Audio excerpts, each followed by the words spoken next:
What's good, y'all? It's your boy AJ. Welcome back to another video. This time we got urban legends that turned out to be true. Look, I'm not here to waste any more time, so without further ado, man, let's get it.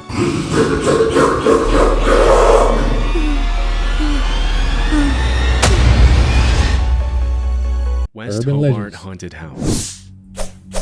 West Hobart is an inner-city suburb located in Tasmania, Australia. Over the years, dozens of allegations of supposed hauntings, ghost apparitions, and other paranormal activity have been made by tourists and residents of West Hobart. And it's honestly not too hard to see why, as West Hobart is a pretty old town with a generally creepy vibe. As is usually the case, most of these stories have either turned out to be fake, or the people making the allegations didn't have enough evidence to support their claims, which makes it almost entirely likely that they're hoaxes. But as it turns out, at least one of these stories actually has some amount of truth to it. Back in the late 80s and mid 90s, rumors started spreading of a house in West Hobart that was apparently so haunted it drove its residents insane. I bet. Look at this house, bro. Who would live there, bro? Bro, you can kind of make out a face too. Like the whole house, that side of the house is like a face. It's creepy. At first, the rumors created a huge buzz all over town, with the locals doing everything possible to stay far away from the alleged haunted house. It wasn't until months later that the authorities got involved and finally got a clear picture of the situation. While it was true that the house's residents appeared to be going insane, it didn't have anything to do with paranormal activity, but with the fact that a datura vine had been growing through the trees directly above the home and dropping leaves into the family's rainwater tank. For a long time, the family had been inadvertently consuming microdoses of the plant every single day, which made them slowly but surely start to lose their sanity as they sank further and further into delirium. Oh. In case you've never heard of it, datura is a species of plant within the nightshade family, also known as Jimson weed, the devil's weed, or devil's trumpet, and you'll see why in a second. Yeah, let's Even see. though the plant itself looks pretty harmless, it's known for having extremely powerful hallucinogenic properties, which is why it was used for centuries by Native American tribes in coming-of-age rituals and other important ceremonies. The Aztecs also used datura as a painkiller in certain rituals, namely in ritual sacrifices, and it's also commonly used as an ingredient in the ritual of zombification in the Haitian voodoo religion, where it's referred to as the devil's cucumber. As you can probably tell by now, a datura isn't your typical recreative hallucinogen, and there's a reason why it's really only ever used in hardcore spiritual rituals and ceremonies, and sometimes by naive people who have no idea what they're getting themselves into. In low to medium doses, datura causes extremely distressing, delirious experiences, and in higher doses it can lead to paralysis and even death. Ooh. Nowadays, datura is recognized by most tribes as a highly toxic and dangerous plant, and have understandably stopped using it. Cropsey. Man, why did that plant exist? If you were to somehow go back to the 70s and spend some time in Staten Island, it probably wouldn't take you long to hear about an urban legend of a man named Cropsey. As the story went, Cropsey was a serial kidnapper and killer who lost his son and resorted to stealing other people's children to deal with his grief. According to the legend, Cropsey also had a hook for a hand, scars, burns, and open wounds covering his entire face and body. Dude, that's Candyman, bro. This is Candyman's cousin or something like that. And a generally horrifying appearance. Considering the mass areas of uninhabited woodlands, it's not all that unexpected that a tale like the legend of Cropsey would make it into the mainstream culture at some point. Unfortunately, this wasn't just a tall tale made up by Staten Island parents to keep their kids from venturing too far into the woods and getting lost. Although the legend has some obviously made-up elements such as the hooked hand and the horrifying scars and burns, at some point in the early 70s, children in Staten Island really did start disappearing. That's when the line between legend and reality started to blur, and the story of the real Cropsey immediately replaced the urban legend. This is the real story. Andre Rand was a man from Manhattan who was born in 1944 and moved to Staten Island in the late 60s. After working for 2 years at the infamously brutal Willowbrook State School for Children with Disabilities, Rand was arrested in 1969 and served over a year in prison for the attempted attack of a 9-year-old girl. As soon as he was released 16 months later, reports started cropping up of more little girls disappearing all over Staten Island, including 5-year-old Alice Pereira, who was playing in her building's lobby when she suddenly disappeared without a trace. Over the next decade, Rand was the prime suspect in the disappearances and deaths of several other young girls in the area. Keep him in jail. But it wasn't until 1983 when he picked up 11 kids from a local YMCA and brought them fast food before taking them to the airport that he was finally arrested and sentenced to 10 months in prison again. Why is it getting Throughout so... the 70s and 80s, dozens of young kids disappeared in Staten Island, and although Rand was often the last person to be seen with them, there was ultimately never enough evidence to put him away for a long time. For many years, he would often be seen hanging around young kids, going on walks with them, and even taking them to lunch and dinner with him at local restaurants. He just looked like a type After of guy to years do of that. letting him walk the streets as a free man, police would finally have a breakthrough in the case in 1987 when they found undeniable evidence that Rand had been behind the disappearance and murder of Jennifer Schweiger, a 12-year-old girl with Down syndrome. In 1988, he was sentenced to 25 years to life, and while he was behind bars, more and more evidence was found that tied him to several other disappearances in Staten Island in the 70s and 80s. Unfortunately, he was only charged with one additional major crime in 2004, which was the kidnapping of Holly Ann Hughes, thanks to which he will spend the next 13 years behind bars until 2037. If he lives that long, he'll be 93 by the time he gets out. Bro, they can give The him Maine Hermit. a slap on the wrist, man. The Kennebec Valley is one of the most beautiful regions in Maine, with over 5,000 square miles of forests, rolling hills, and natural paradise surrounding the Kennebec River. Many cabin owners of the North Pond area in the Kennebec Valley have described the area as the most peaceful place on Earth. But it hasn't always been that way. All throughout the 80s, 90s, and early 2000s, there were reports of over 1,000 break-ins in the North Pond cabins. 1,000? For decades, nobody knew who was responsible for the thefts, especially since they were always carried out when there was no one home. As the cabin owners soon noticed, the break-ins seemed to follow a pattern, always peaking in the days before Memorial Day and after Labor Day. As for the stolen items themselves, they ranged from food, to cooking utensils, to books, to propane tanks, to toiletries of all kinds. It's In the everything, absence of huh? a concrete suspect, the locals eventually named the thief the North Pond Hermit, even though by this point there was nothing to suggest the break-ins were being carried out by a single person. Although it wasn't uncommon for groups of homeowners to venture out into the woods to try to find the North Pond Hermit, they never found a trace, which only added to the legend's mystery. One afternoon in 2002, 100 people attended a North Pond homeowners meeting, and when someone asked how many of them had suffered break-ins, almost all of them raised their hands. As you can probably guess, the North Pond Hermit quickly turned into somewhat of a boogeyman, with the legend frequently being shared over campfires in the area. For years, nobody thought that the person or people behind the break-ins would ever be found. But in April 2013, a man named Christopher Thomas Knight was arrested in the middle of the woods in the North Pond area by an officer who had made it his sole mission to bring the thief to justice. As soon as he was brought to the police station, the cops asked him why he wasn't answering any of their questions.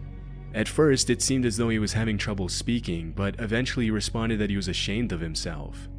As it was later Wow, you revealed, did it. Christopher had been living out in the middle of the woods by himself in an unheated nylon tent, surviving only on the things he stole from nearby North Pond cabins. Shockingly, he had survived winter temperatures of 20 degrees below zero for years and hadn't been to a doctor or taken any medicine for 3 decades.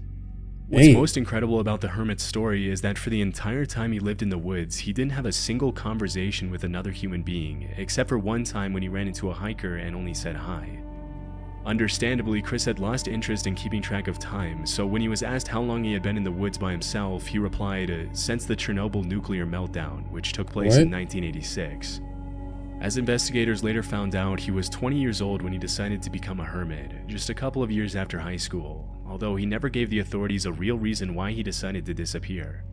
In all his years of isolation, he went to extreme lengths to preserve his privacy.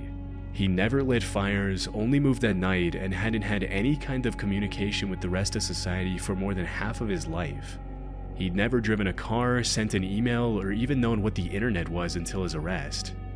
Interestingly, as the cops dug deeper and deeper into his story, they realized that his only real possessions were his glasses, which he had been wearing for 30 years and could even be seen in his Lawrence High School yearbook picture from 1984. Those are different Everything color else, glasses. down to his underwear and jacket, had been stolen. After the investigation, Knight was sentenced to 7 months in prison, after which he once again disappeared. According to the cops, he's now living a quiet, peaceful life in rural Maine. I mean, hey, some people Purple just don't Akey. like people. Throughout the late 1980s and 90s, rumors of a massive bodybuilder called Purple Akey began to surface in the northwest of England. According to the allegations, Purple Aki would supposedly walk the streets of Liverpool hunting down young, muscular men and rugby players and oddly ask them if he would let them feel their muscles. What? If they complied, That's he totally would not allegedly weird. squeeze their muscles for much longer than was considered socially acceptable and would then ask them to perform squats so he could feel their quad muscles. Oh, nah, Some man. teenagers reported that Purple Aki even went as far as to ask them to pose for him and often offered exercise and nutrition advice for those who gave him the time. Because the rumors were so incredibly ridiculous, nobody really took them too seriously at first. Is this the Eventually, actual guy? The story of Purple Aki turned into an urban legend with crazy details being gradually added to the tale, including one where Purple Aki would allegedly swallow teenagers whole if they let him feel their muscles. What? But as time went on, it became clear that Purple Aki wasn't just a made-up character created by bored teenagers looking to get some laugh from their friends, but a real person named Akinwul Arobic. Aki was often seen traveling across England by train carrying a plastic bag and asking young men if he could feel their muscles. Naturally, this made a lot of people uncomfortable, and it wasn't uncommon for Aki's face to be featured in local newspapers after several encounters with him. 6'5". This dude is only an inch taller than me, so I can't really, like, you know what I'm saying? But why? You're tall. Why are you asking random people to feel their quad muscles? That's so random, and bro. If you would have said that to me, man, I'm tripping you on the street, bro. Most of the accusations against him were related to his creepy behavior around teenage boys, but around 1986, the story of Purple Aki took a really dark turn. Early that year, 16-year-old Gary Keller was walking home from school when he ran into Purple Aki, who immediately asked to feel his muscles. This Freaked dude's a out by the weirdo. weird request, Gary said no and ran away. Later that same year, Aki followed Gary to a local outdoor swimming pool, and when the teenager noticed, he ran to New Brighton train station and jumped onto the railroad tracks to get away from Aki. Sadly, the story ended in tragedy, as Gary was accidentally electrocuted by one of the rails. Oh, man. Considering the whole thing happened because Gary was being chased, Purple Aki was convicted of involuntary manslaughter, charged with harassing 14 different teenage boys, and sentenced to 2.5 years in prison. In 1988, Aki filed an appeal and complained that the only reason he had been convicted was because he was black. Ultimately, the judges agreed there wasn't enough evidence to prove Aki had been directly responsible for Gary's death, and believe it or not, he was freed and awarded £35,000 in compensation. Between 1988 and 2006, Aki went in and out of jail for failing to resist his compulsion to touch, feel, and measure other people's muscles. He's still In doing 2003, that? He was arrested for an additional 15 charges of harassment and witness intimidation, for which he was sentenced to 6 years in prison. That's too Just light, like man. any other predator, he was also forbidden from waiting outside schools in the area. Yeah, A few that's months way later, too he was light. jailed for 15 months for getting up to his same antics. Upon his release, he was once again arrested a few weeks later in 2010 and then again in 2015. Doing the same thing, After huh? his latest release, he reportedly moved to Leeds, where rumors started cropping up that he had passed away during the pandemic. However, those rumors were put to rest when videos started surfacing in 2023 of Aki walking the streets of Leeds asking random dudes to, you guessed it, feel their muscles. He does not As learn, of today, huh? Purple Aki is alive and well, and will probably continue in his same behavior with or without permission for many years to come. Bruh. Le Loyen. According to a Swiss urban legend, people have allegedly been running into a mysterious human-like figure in the Fribourg forest in the western part of the country near the town of Mals since the early 2000s. Based on the dozens of allegations that surfaced over the years, the figure has been described as being around 6 feet tall and always wearing a vintage-looking gas mask covering his entire face, a boiler suit, and a cloak. Oh. Most people who supposedly ran into the figure reported he or she was completely harmless, but this didn't make the encounters any less terrifying, and it wasn't uncommon for people to report the figure to the police when their children reported feeling scared. As expected, it didn't take local residents long to start adding their own crazy twist to the story, with some claiming that the creature was the ghost of a mentally unstable soldier, while other popular theories assured it was an alien. For a while, the story was classified as an urban legend, and the mysterious humanoid was given the name Le Loyen, also known as the Ghost or the Hermit of Mals. Throughout the early 2000s, Le Loyen was mostly the subject of local oral legend because there was no real evidence to support its existence. But in 2013, the story gained international attention when the Swiss/French newspaper Le Matin published the first ever photograph of Le Loyen, which was sent in by a hiker.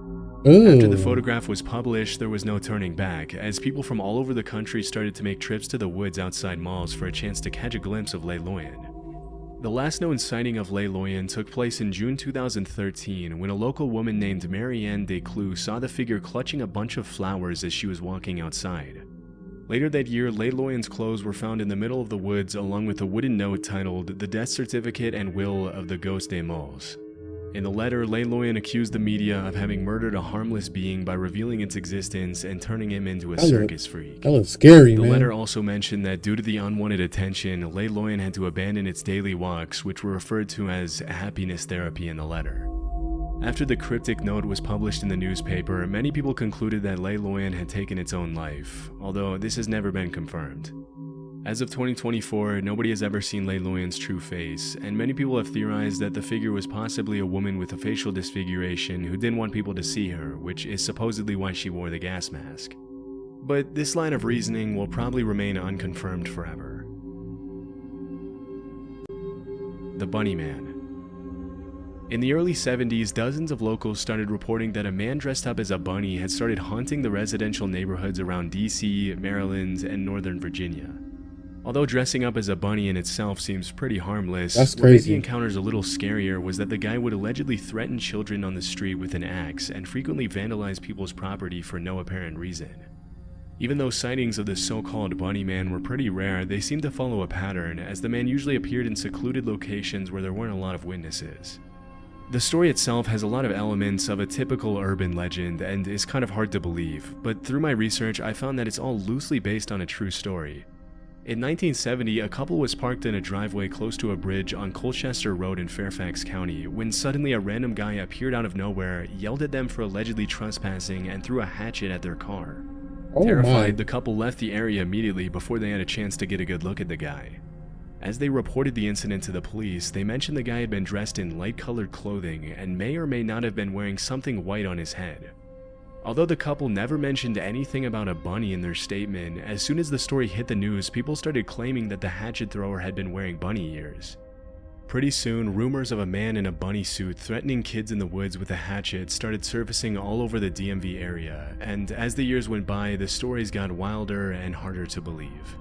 Over time, the legend of the Bunny Man has become pretty mainstream, with the bridge on Colchester Road even being renamed as Bunny Man Bridge. As of the uploading of this video, the legend has now been standardized and goes something like this. In 1904, there was allegedly an asylum close to the bridge on Colchester Road. As soon as it was built, a bunch of Fairfax County residents started complaining about the idea of having an asylum full of mental patients so close to their homes, so the authorities supposedly put all the patients in a bus and transferred them to a nearby prison. But on the way to the prison, the bus crashed and all the patients escaped. As the story goes, a few hours later the cops had successfully located and brought back all the patients except for one guy by the name of Douglas Griffin. This is where the legend gets a little weird. Allegedly, the fugitive patient hid in the woods from the authorities for weeks. As the days went by and the cops did everything to find him, rabbit corpses started to appear in the middle of the woods, which led everyone to believe Douglas was eating bunnies to stay alive. Where you get a Then, bunny one suit Halloween from? night, a group of kids were hanging out near the bridge on Colchester Road when they suddenly saw a blue orb flashing in midair. A second later, they were all strung up like bunnies hanging from the bridge. As the legend goes, Ooh. if you go to Bunny Man Bridge on Halloween night at midnight, the same thing will happen to you. Obviously, none of this is true, but it just goes to show how much of an impact the story of the Bunny Man has had on mainstream Virginia, DC, and Maryland culture. Bro, just clothesline the back of his head, bro. Like, bro, there's no way he can turn that quick, bro. Nowadays, there's even Bunny Man t-shirts, a Bunny Man horror movie franchise, Bunny Man beer, and everything in between. Needless to say, the area surrounding the railroad overpass near Fairfax Station is now a major attraction for both tourists and locals alike, and will probably remain that way for many years. Yeah, I'm never going over there, bro. If I ever decide to go over there, man, I'm clotheslining the freak out of the back of his head, bro. Because there's just no way. Alright, y'all, I'm going to end it up right there. Hopefully you guys enjoyed this video, man. I love you guys, and until next time, peace.